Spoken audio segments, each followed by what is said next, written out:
नमस्कार, युवाओं के मुद्दों को मंच देता हमारा खास कार्यक्रम जेन नेक्स्ट में आप सभी का स्वागत है। मैं हूं आपके साथ आरेंद्र। हिंदुस्तान में समाज के ऐसे बहुत से तबके हैं जिनको विकास की इस लंबी और सतत प्रक्रिया में कई बार किन्हीं वजहों से उनकी जो भागीदारी है वो नहीं हो पाई है, बहुत से मौके नहीं मिल पाए हैं। लेकिन ऐसा नहीं है कि जब भी समाज के ऐसे जो सामाजिक रूप से या आर्थिक रूप से पिछड़े तबके हों, उनको अगर मौका मिलता है, अवसर मिलता है, तो उन्होंने इस बात को सिद्ध किया है कि वो भी किसी से कम नहीं है। बिल्कुल, समाज में इन तमाम प्रकार के जो तबके हैं जिनको कहीं ना कहीं पीछे माना जाता है सामाजिक आर्थिक विकास की इस प्रक्रिया में, इस धुरी में, उनमें से एक जो समुदाय है वो बिहार से बिलोंग करते हैं। जो मुसहर समुदाय है वो हम उनकी बात कर रहे हैं। उस समुदाय के बारे में सामान्य रूप से कहा जाता है कि जो पूरी एक विकास की प्रक्रिया उसमें काफ़ी पीछे नजर आते हैं। क्या थी वो ऐतिहासिक रूप से देखा जाए वो वजह जिसकी वजह से ये समुदाय कहीं पिछड़ा हुआ नजर आता है, लेकिन वर्तमान में किस प्रकार की जो कोशिशें की जा रही हैं इस समुदाय के लोगों के साथ में, खासतौर से बच्चों के साथ में, जिसकी वजह से उनकी जिंदगी में बदलाव की बयार आ चुकी है और बदलाव के कई स्वरूप दिखने भी लगे हैं, और किस प्रकार के सपनों के साथ में वो खुद अपनी जिंदगी को संवारना चाहते हैं और देश के लिए योगदान देना चाहते हैं। इसी मुद्दे पर बात करने के लिए आज मुसहर समुदाय से जुड़े हुए तमाम बच्चे आज हमारे साथ जेन नेक्स्ट के इस कार्यक्रम के स्टूडियो में मौजूद हैं। सबसे पहले आप सभी का बहुत स्वागत है, आप लोगों ने वक्त हमारे लिए निकाला। इसके अलावा दो खास मेहमान भी हमारे साथ मौजूद हैं, और जो मेरी बाईं तरफ हैं शोषित समाज समाधान केंद्र, जो कि एक इन बच्चों के लिए स्कूल चलाता है, उससे सिमरनप्रीत सिंह ओबराय हमारे साथ मौजूद है। बहुत स्वागत है आपका भी। आप स्कूल चलाते हैं, इन बच्चों को कैसे एजुकेट किया जाए, क्योंकि शिक्षा ही वो एक जरिया है जिसके माध्यम से बदलाव की शुरुआत होती है। उसके अलावा इन बच्चों को शिक्षा देने वाले जो शिक्षक हैं मेरे दाईं तरफ मौजूद हैं, वो शिक्षक का नाम है ब्रजेश कुमार सिंह, जो इन बच्चों को शिक्षित करते हैं उस पूरी टीम में से एक है। आप दोनों का भी स्वागत है, बच्चों का भी बहुत स्वागत है। तो इस बदलाव की शुरुआत कैसे हुई, किस प्रकार से ये चीज़ें शुरू हुई, इस बारे में बात करेंगे इन बच्चों से भी और अपने दोनों खास मेहमानों से। सिमरत, सबसे पहले आपसे शुरुआत करते हैं कि जो हम जानते हैं, हमने अखबारों की तरह पढ़ा है, न्यूज़ पोर्टल्स पे पढ़ा है, टेलीविजन से देखा है, क्यों मुसहर समुदाय आखिर इतना पीछे रह गया। वर्तमान की हम बात भी करेंगे, लेकिन आखिर वो आज कहाँ खड़े हुए हैं, समाज की इस मुख्य धारा से कितना पीछे नजर आते हैं, वो क्या चीज़ें हैं? ये तो अगर हम पोस्ट इंडिपेंडेंस बात करें तो इतना वर्ष हो गए हैं, जो सरकार की जितनी भी स्कीम्स हैं, डेवलपमेंट जितना हो रहा है, वो इस समुदाय तक नहीं पहुंचा है फॉर डिफरेंट रीजंस।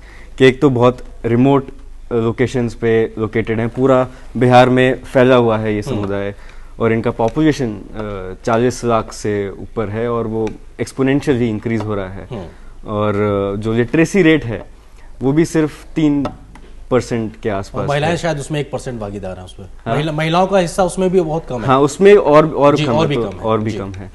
तो ये जो स्कूल है, जो रेजिडेंशियल स्कूल है, ये मिस्टर जेके सिन्हा एक रिटायर्ड आईपीएस ऑफिसर हैं, जो इस पूरी प्रॉब्लम से वाकिफ थे, और जब वो रिटायर हुए 2005 में तो उन्होंने ये कोशिश करी कि यही लोग फ्यूचर हैं, और अगर कुछ लॉन्ग टर्म सस्टेनेबल चेंज लाना है कम्युनिटी में तो वो इसी के थ्रू हो सकता है। इन बच्चों के बारे में विस्तार से बात करेंगे, बच्चों से भी जानेंगे, लेकिन इन बच्चों या इनके परिवार को छोड़ दें तो बहुतायत में आज जो मुसहर समुदाय है वो आज कहाँ खड़ा है? क्योंकि आपने पोस्ट इंडिपेंडेंस की बात की, लेकिन 60-70 सालों के बाद में आज भी वो समुदाय कहाँ पे खड़ा हुआ है? तो आज भी उनकी कंडीशन वही है। 99% उनमें से लैंडलेस एग्रीकल्चरल लेबरर हैं, और अगर वो पटना के आसपास के वहाँ बसे हैं तो उनको कुछ और भी काम मिल जाता है।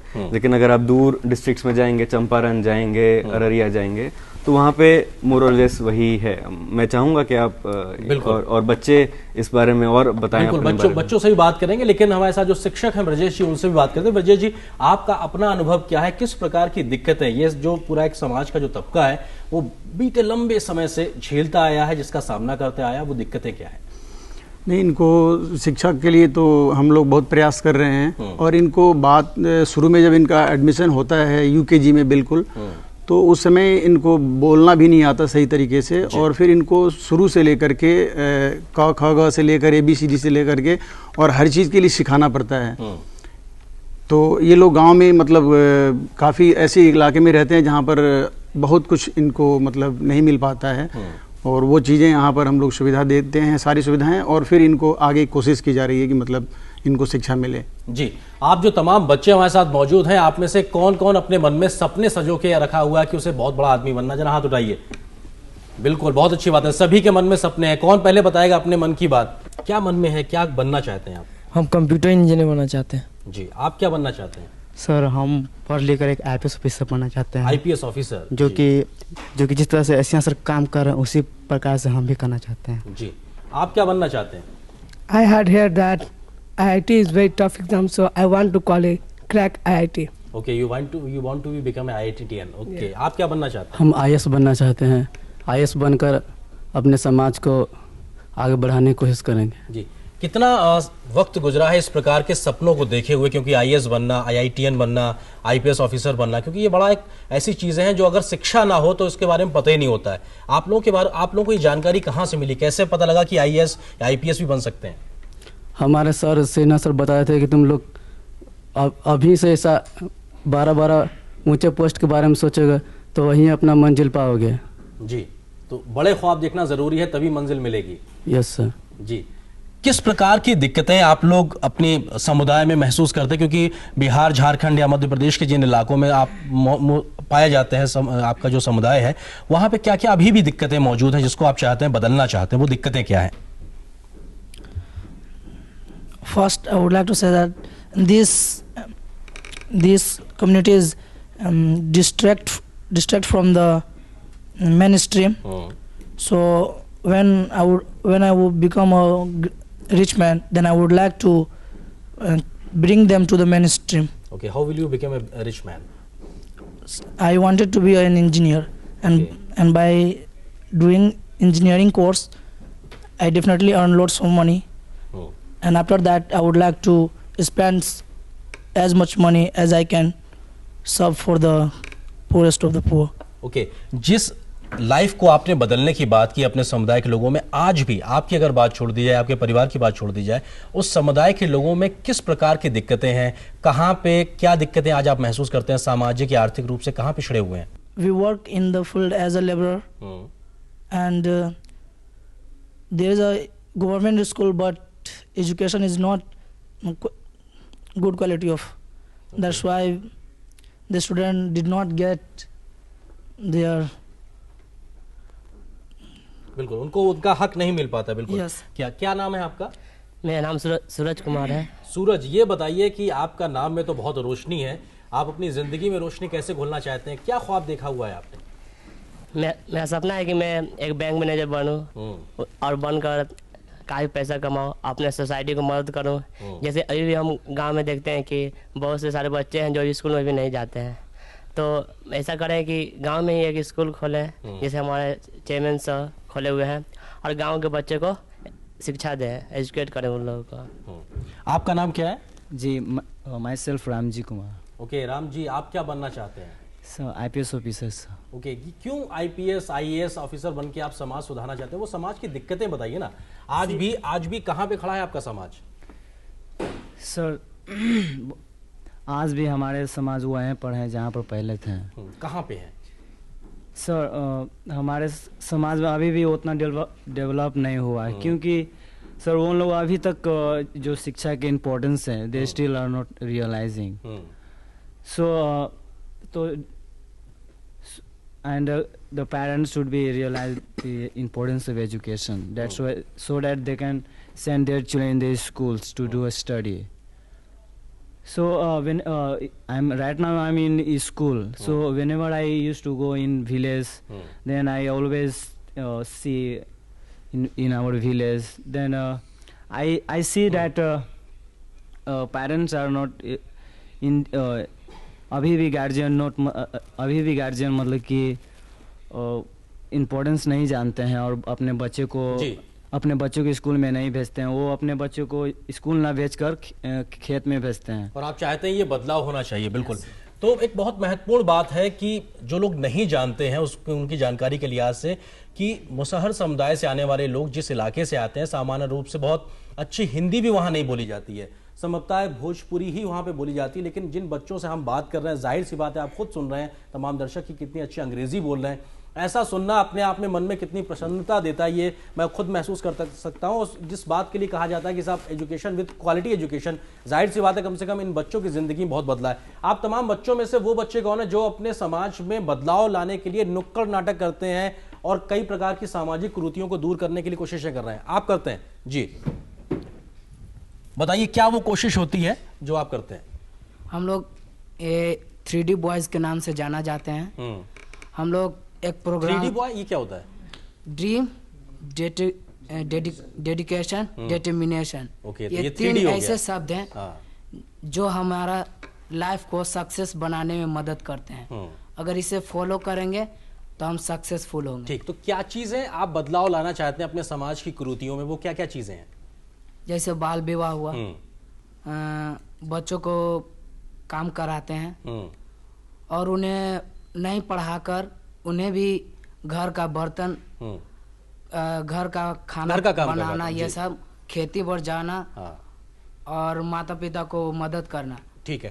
इस बदलाव को करने के लिए आप लोग क्या कोशिश करते हैं? क्या नुक्कड़ सभाएं करते हैं, नुक्कड़ नाटक करते हैं, क्या करते हैं? नुक्कड़ नाटक हम लोग करते हैं और उसमें दिखाते हैं कि जो बाल विवाह है उससे क्या क्या हानियां होती है और एजुकेशन का क्या इम्पोर्टेंस है। अगर हम लोग पढ़े लिखे रहेंगे तो हमें कौन कौन जगह पर मदद करेगी और हम लोग आगे जा सकें, ताकि जो आजकल हर जगह एजुकेशन का बहुत इम्पोर्टेंस है और हम लोग बहुत पहले से पीछे हैं जी। अगर पढ़े लिखे रहेंगे तो कदम में कदम मिलाकर जी, चलेंगे। आपकी आगे। उम्र क्या है? मैं 16 साल का 16 साल के। सामान्य रूप से बाल विवाह आपकी समुदाय में किस उम्र में हो जाया करता है? हूँ। अभी तक तो 8, 10, 11 में भी हो जाता 8, 10, 11 तक हो जाता है। तो आप अभी जब पढ़ रहे हैं तो आप कभी आपको दिल में मलाल तो नहीं होता कि मेरी शादी नहीं हुई है, या खुशी होती है कि मैं शिक्षा के माध्यम से खुद जग गया हूँ और लोगों को जगा रहा हूँ? हाँ, मुझे खुशी होता है कि मैं ऐसा स्कूल में आया हूँ, मुझे इस तरह का एजुकेशन दिया जा रहा है, ताकि ये एजुकेशन मिला कि जब तक अपने पैरों पर नहीं खड़ा होऊंगा फिर अपने फैमिली को कैसे सपोर्ट करूंगा। जी। कौन और लोग हैं जिस प्रकार की सामाजिक कुरीतियों को बदलने की कोशिश कर रहे हैं? नुक्कड़ नाटक करना कौन था और कौन है? जी, आप बताइए। आपका अपना, पकड़िए माइक अपने हाथ से, और ये बताइए आपका अपना अनुभव क्या है, किस प्रकार की सामाजिक बुराइयों को बदलना चाहते हैं आप अपने समाज में? तो मेरा नाम प्रमोद कुमार है। हाँ, बताइए। पहली बात यह है कि किसी समाज को विकास की क्षेत्र में लाना शिक्षा जरूरी है। तो हमारे समाज में बहुत ही पहले से शिक्षा बहुत लोगों को कम मिल रहा है और क्वालिटी एजुकेशन नहीं मिल पा रहा है।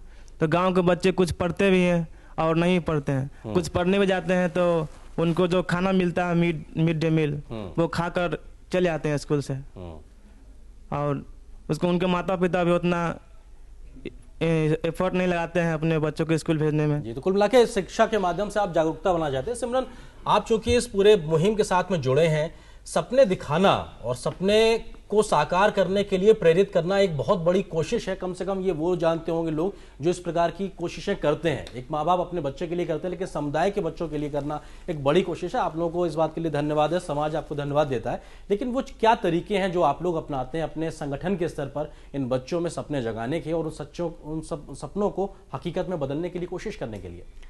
देखिए, ये सब बच्चे अभी पहली बार बिहार से बाहर निकले हैं, दिल्ली आए हैं, एजुकेशन टूर पे आए हैं 4 दिन का। उसका हिस्सा ये प्रोग्राम भी तो एक तरीका है कि इनको दिखाएं कि क्या क्या हो सकता है।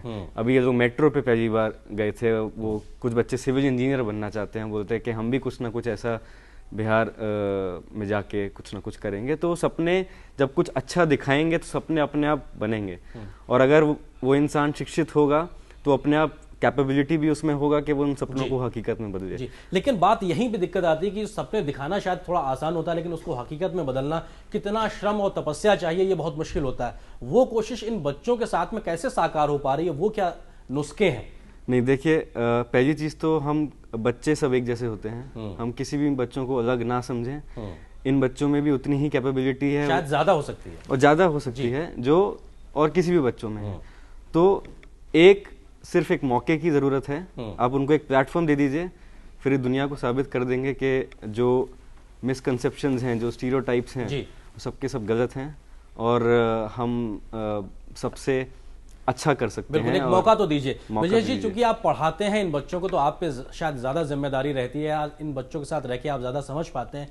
वो एक मनोदशा क्या होती है? बच्चा जहां समाज के उस तबके से आता है जो सामाजिक आर्थिक रूप से बहुत पिछड़ा हुआ है और सब्ज़बाग या सपना उसके मन में बहुत आगे जाने का है, लेकिन जो बीच का गैप है उसको फिल करने में सबसे महती जिम्मेदारी शिक्षक की होती है, उस टेम्पो को बनाए रखना कि नहीं बच्चा लगा रहे। किस प्रकार का आपका अपना अनुभव है इन बच्चों के साथ में? स्पेशल केस के तरीके से देखा जाए, क्या एक अलग आपने पाया इनके अंदर? ये काफ़ी कुछ अच्छा कर सकते हैं और हम लोग इसकी पूरी कोशिश कर रहे हैं। इनको हर तरह की मतलब लाइब्रेरी की सुविधाएं दी जा रही है, कंप्यूटर्स की मतलब ट्रेनिंग दी जाती है और साइंस के अच्छे अच्छे प्रैक्टिकल्स भी कराए जाते हैं क्लासेस में। इनको मतलब हर तरह से उतनी फैसिलिटी दी जा रही है जिससे कि ये काफ़ी मतलब कुछ कर सकें अपने जीवन में। जी, ललक की अगर बात करें इन बच्चों में, क्या आप पाते हैं क्या ज़्यादा ललक, क्योंकि उनको एक मौका अभी तक नहीं मिला था, अब जबकि मौका मिला तो ये और ज़्यादा आसमान छू लेना चाहते हैं? कुछ आपको ये एक्स्ट्रा कुछ नज़र आता है इनके अंदर? बिल्कुल, इनके अंदर बहुत सारे मतलब बहुत ललक है कि ये कुछ करें और उसके लिए बहुत कोशिश भी कर रहे हैं सब लोग। आप इधर मैं आऊँगा, कौन अपनी बात रखना चाहेगा? हाथ उठाइए, आप में से कौन कौन अपनी बात रखना चाहता है? टीवी देखते हैं? अच्छा, आप सब लोग क्या क्या चीज़ें टीवी पे देखना पसंद करते हैं? न्यूज़ देखते हैं या फिल्में देखते हैं या क्या चीज़ें देखते हैं, बताइए, कौन बताएगा? हाँ, टेलीविज़न पे क्या चीज़ें देखते हैं? टेलीविज़न पर हम लोग ज़्यादातर केबीसी देखते हैं। कौन बनेगा करोड़पति, या उसका क्या फ़ायदा होता है कि सवाल जवाब पता लगते हैं या और जीके पढ़ता है, उससे हम लोग बहुत कुछ सीखने को भी मिलता है। अच्छा, और क्या चीज़ें पसंद हैं? और सत्यमेव जयते। अच्छा, उसमें क्या चीज़ ऐसी पसंद आती है आपको? उसमें हम अपना पूरे देश के बारे में जानते हैं, अबाउट एवरीथिंग लाइक कैसे गवर्नमेंट काम करती है, हमारे समाज के बारे में, कितने जाति पिछड़े हुए हैं, कितना डेवलपमेंट इंडिया कितना डेवलप किया और कितना पिछड़ा हुआ है, ये सब बारे में हम जानते हैं टेलीविज़न से। जी, आप क्या कहना चाहेंगे? क्या नाम है आपका? मेरा नाम दीपक कुमार है। आपका अपना खुद का अनुभव क्या है कि समाज में, आप बिहार की बात करें, झारखंड की बात करें, अपेक्षाकृत पिछड़े हुए राज्य माने जाते हैं, वहाँ की सामाजिक आर्थिक दशा में बच्चों को सुविधाएं नहीं मिल पाती। आपको जब ये चीज़ें मयस्सर हो पाई या मिल पाई हैं, क्या बदलाव आप खुद की ज़िंदगी में पाते हैं? पहले हम घर पर जो रहते थे वो ऐसा प्लेटफॉर्म नहीं मिला था, मेरे माता पिता ऐसा पढ़ाई नहीं कर पाते थे। हम जो साफ़ सुथरा थे पहले वो साफ़ सुथरा में नहीं रह पाते थे, वैसे ही रोड बच्चे के साथ खेलते कूदते थे। अब ऐसा प्लेटफॉर्म मिला है कि हम अच्छा से पढ़ सकते हैं, अच्छे संगति में रह सकते हैं, अच्छा इंग्लिश बोल सकते हैं। हमारे स्कूल में अच्छे से टीचर है जो ऐसे इंग्लिश सिखाते हैं जो हम लोग अच्छा से इजीली सीख पाते हैं और अपने को गांव से बहुत चेंज देख पाते हैं अपने आप को। जी, एक सवाल है मेरे मन में, उसका कौन जवाब देगा बताइएगा। मुसहर समुदाय के बारे में जो एक भ्रांतियां हैं या जो पीढ़ी दर पीढ़ी चीज़ें चली आ रही हैं, उसको सुन के अब आप लोगों के मन में किस प्रकार की भाव आता है? लोग कहते हैं क्या आज भी ये वही समुदाय है जो बीते समय से चूहों को मार के उनका मारना उनका मुख्य काम रहा था? इस प्रकार की बातें जब आप कभी सुनते हैं तो किस प्रकार की बातें मन में आती हैं कि नहीं, मुझे बदलाव लाना है? कौन इस बात का जवाब देगा? जी, जब मेरा नाम बबलू कुमार है, जब मैं इस तरह की बातें सुनता हूँ तो हमें उतना अच्छा नहीं लगता है, काफ़ी खराब महसूस होता है। हम लोग भी अच्छे हैं, सामान्य लोगों की तरीके से, सामान्य लोगों की तरीके से हम लोग भी कुछ करके दिखला सकते हैं, हम लोग भी एबिलिटी है। और इस तरह के जो बातें बोलते हैं तो आपको मन में चुभता है कि इस प्रकार की चीजें नहीं होनी चाहिए, आप लेकिन चाहते हैं कि ये चीजें बदल जाएं। Yes sir. लेकिन उस बदलाव की शुरुआत आप ही लोगों को करनी होगी, ये भी पता है आपको? Yes sir. इसका और इसमें मेन रोल प्ले करता है एजुकेशन।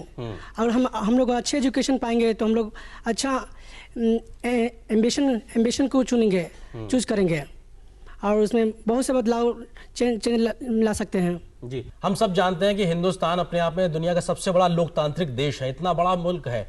भारत में जो सरकारें काम करती हैं उसके बारे में क्या आपको जानकारी है? कैसे लगता है कि कैसे सरकार चलती है, कैसे जिले स्तर पे काम होता है, इस बारे में जानकारी है आप लोगों को?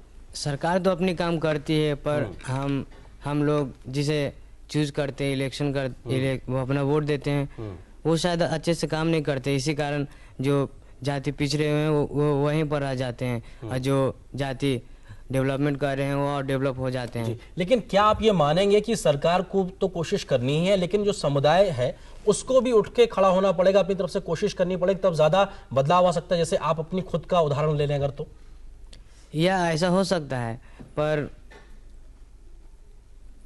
उसके लिए गवर्नमेंट का भी सपोर्ट चाहिए। हम गवर्नमेंट भी अगर हमें हेल्प करेंगे तो और हम भी अपना सहयोग देंगे इसमें, तो हम एक क्रांति ला सकते हैं इस देश में। बिल्कुल, आप क्रांति के अग्रदूत बने ऐसी उम्मीद है। सिमरन, किस प्रकार के बदलाव इन बच्चों या इन बच्चों के परिवारों के माध्यम से पूरे समाज में मयस्सर हुए हैं या लोगों तक पहुंचे हैं कि अगर हम अपने बच्चों को इस प्रकार के मौके दें तो उनकी जिंदगी या उनके परिवार या उनके समुदाय में भी बदलाव आ सकता है? वो एक जन साधारण में पहुंची हुई वो भावना क्या है?